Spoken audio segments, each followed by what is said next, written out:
Hey there, guys. Dragon Master here, and I want to welcome you to Star Wars in Earth, Episode 10, Codename Vengeance of the Sith. I only have one thing to say before we get into the video, and that is that I have a special announcement at the end of the video to explain Episode 11's release date. So that's really all I have to say, so I guess without further ado, let's get into the video. We start off with Anakin, who has just arrived at the show Palpatine is watching, and as he sits down from a distance, they're both being watched by Terran agents. For the past couple, I guess ever since Palpatine was rescued, Hackett Anderson had ordered Terran agents to watch Palpatine and his every movement to see if he was any suspicious behavior. And the only thing suspicious what they had found was a call basically contact with someone off-world, very far into the Outer Rim, and that was very suspicious to them. But they needed more proof, so they decided to put listening devices under the seats before Palpatine arrived, and as they listened in, they heard that Palpatine tell Anakin about the tragedy of Darth Plagueis, and they were surprised that Palpatine even knew about a Darth that the Jedi had not known about. So after this, when they both left, they immediately contacted Hackett, Anderson, and Udini, and they were equally surprised. So they decided to call in two special units of Terran special forces that were recently created at least a month ago before the invasion of Coruscant. And their names were, the first one was the ODSTS. They were a special unit who dropped the pods to the battlefield to assist forces in battles. And then there was the Mobile Infantry, which basically specialized in boarding or infiltrating ships and taking them over. So both these units were called to Coruscant, and they were both assigned to different tasks. For the ODSTS, they were assigned as diplomatic guard to watch Udini and his allies.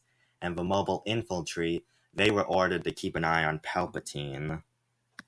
The Mobile Infantry basically used new, specially designed technologies that Earth had recently created, basically like advanced grapple guns, to basically stay under Palpatine's office and spend the next couple hours there until they could basically find anything suspicious or make sure if he left anywhere they could follow him. But across basically where Obi-Wan was departing, Master Chief and the two shepherds were going with him, and Anakin was there to say goodbye to them. And after the conversation with Anakin and Obi-Wan, Anakin had a chat with the two shepherds and Master Chief, and he told them about his visions of Padme dying, and they were surprised by this, and they decided to help him by assigning doctors to basically, to watch Padme and see anything like trouble happen, that they could be on site. And Anakin was very grateful, but after they left, he was still conflicted and worried. Master Chief and the two shepherds weren't the only one departed. Many Terran forces were being sent with just a Jedi on the Jedi Council to assist them in the battlefields. But this was Palpatine's plan, which I'll get later on. So basically, the Mobile Infantry would wait throughout the day until the whole office scene with Mace Windu and the other Jedi entering.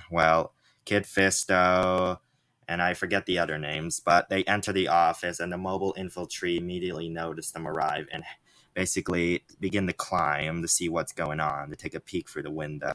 As they are climbing up to the office, they immediately see glass break, and they immediately dodge for cover against the glass.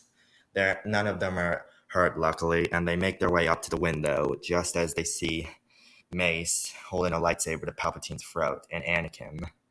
And then they all have a conversation as they peek and see what's about to happen. They immediately are about to engage when they see Palpatine shoot Force lightning, and they are horrified to see that he is the Sith Lord. The lightning is so bright it basically blinds them for only a couple seconds, and the troops who were, Mobile Infantry who was watching immediately fall, but the other troops that were with them use their grapple guns to catch them. When the lightning stops, they begin to climb back up. But then they see that Mace is about to strike when Anakin cuts his hand off, and they see as horror as Palpatine electrocutes him. They immediately drop down and immediately catch him, Mace Windu from falling using their grapple guns. And they immediately duck and retreat, basically, to the ground. When they reach the ground, they check if Mace still has a pulse, and he barely does. They immediately retreat and basically head to a speeder and then speed off to the UNSC command ship that was stationed on Earth and get him straight to the infirmary. After they give Mace Windu to the doctors, they head to the briefing room and immediately contact Hackett, Anderson, and Udini, and they tell them what happened, and they are surprised to hear what Anakin did. All three men had feared about this with Anakin, as they had noticed Palpatine offered favoritism to him, was very kind and nice to him. So they decide to contact the Jedi Council, but they can't contact anyone as they're basically in the battling right now. So they decide to contact Yoda, the Grand Master. Luckily, he answers, and he tells them about his visions of Order 66, and they immediately realize what was with the clone Trooper 5s that a while ago with the inhibitor chips he was talking about. And they immediately send troops to the temple to evacuate everyone. But it's already too late. 501st Troopers are beginning to march. Yoda tells them that Palpatine might have put contingencies for them and they interfered with helping the Jedi. And they immediately contact all their troopers and all their commanders who are with Jedi right now that if the clones start to shoot them, they can't do anything. But if they check the body and that they still have a pulse, you tell the clones that, with us getting rid of the body for you guys, disposing of the body. Then when they say that to the clones, they are immediately to take them to a medical and doctors immediately. So they send this message out. As the Terran troops arrive at the temple, they immediately tell the knights about this and the masters, and they decide to evacuate the Padawans and younglings, as they will stay to protect the temple. And the Terran dropships immediately depart to the UNSC command ship. As that flies off, they see the clones beginning to engage the Jedi, and they can't watch, and they don't want to see what happens, so they fly off. Order 66 is initiated across the galaxy, and the Terran soldiers all get the message and immediately watch in horror as their Jedi companions they had been friends with for the past few years get shot down by clones who the Jedi considered their friends. And basically on Utapau, Master Chief and the two shepherds, along with the troops there, were the last one to get the message. And they immediately see Obi-Wan get shot from his riding beast to the waters below. And they are surprised and horrified by this, but they decide to basically quickly leave the battle to check if he's still alive. And luckily they find out he is, and they immediately help and get to Grievous' ship, and they decide to leave the battle. As all the Terran soldiers decide to leave the battle zones as well, as they see the Jedi are now dead, and the clones can handle themselves. Obi-Wan gets back to Coruscant much faster along with Yoda, and they all have a conversation with Organa, Udini, Hackett, and Anderson, and they all talk about it. Hackett and Anderson are relieved to see Obi-Wan and Yoda alive, and Yoda and Obi-Wan are relieved to see that the Padawans and younglings from the temple had survived, as they had feared something might have happened to them. But Obi-Wan is the only one out of everyone in the room, along with Master Chief and the two shepherds, who don't know that Anakin was the one leading this attack. And when they tell him, Obi-Wan is heartbroken. But Yoda and Obi-Wan decide to go clear the temple of all the clones. While Udini is summoned to a meeting at the Senate, along with Organa, to attend this announcement that Palpatine has. The announcement is the same that the declaration of a new empire, basically the Galactic Empire. And Udini is very shocked by this, along with Organa, and they both hear Padme say, "This is how liberty dies," by a cheering crowd. After this whole Senate meeting, Udini goes with Obi-Wan to talk to Padme along with Master Chief and the two shepherds. And the conversation's still in the same as in the movie, but Padme decides to still go alone to Mustafar. She tells Master Chief and the two shepherds and Udini in secret where Anakin is, but she wants to confront him alone. And they decide to honor her wishes, as they must get the Padawans and younglings to safety along with Mace Windu, and also the Padawans and younglings who were still on the temples in their own territory. So they all head off, but they know Obi-Wan sneaks off on ship. So they're not worried, as they know that she has Obi-Wan with her in secret. Yoda goes to confront Palpatine, but the Terrans want to join him, but he says no. So the mobile infantry, the ODST, and along with the group of Hackett, Anderson, Udini, and the two shepherds decide to go to a medical station called Polis Masla, I think it is. Sorry if I got it name wrong. But they head off there along with Organa to go get Mace Windu good medical care, as they can't be seen with Jedi right now.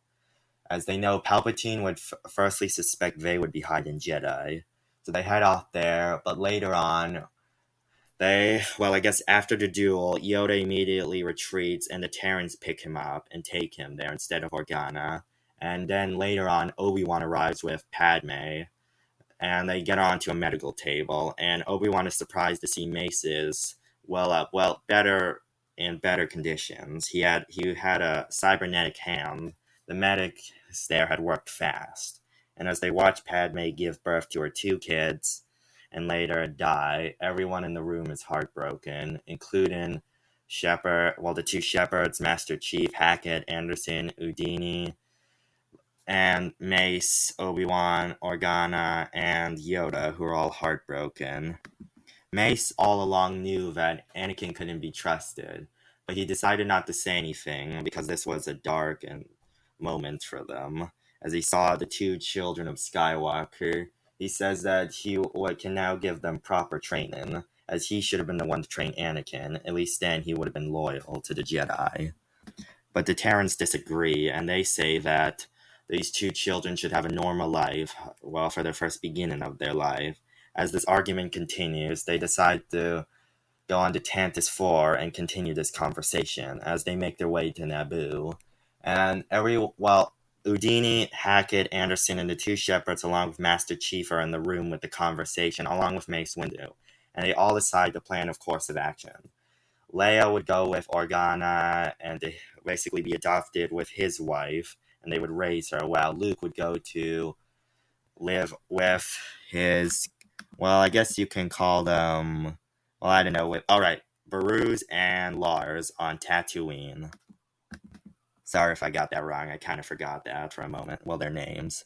So he would go there with Obi-Wan, but Mace would also be there to watch him, and Yoda would go into exile. The Terrans would decide to take all the younglings and Padawans and send them deep in the core of the unknown regions to a planet that was habitable, and they would leave them with supplies and a few troops to watch them and train them. Yoda was grateful, and everyone departed.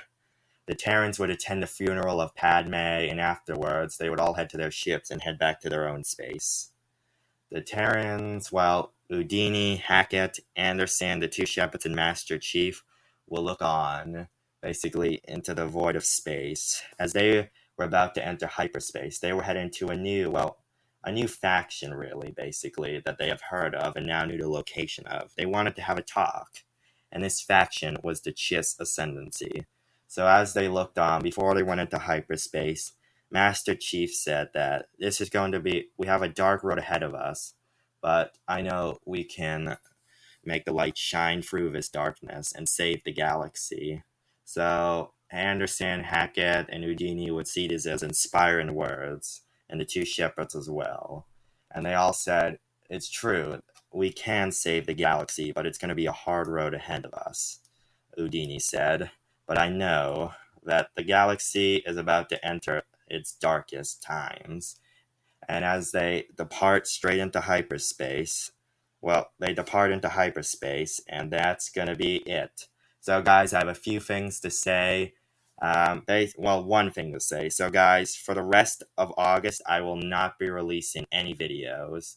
I have to basically plan the next 10 episodes, which will be in the Empire's era, and a bit time after it, before the episodes 7, 8, and 9 of the movies. So that's basically what I wanted to say. If you comment down below saying where's episode 11 and 12, I'm not going to do it until sometime in September. So that's really all I have to say. So I'm so glad how the channel's been growing. We are close to 100 subscribers. So comment down below, please subscribe, and thank you.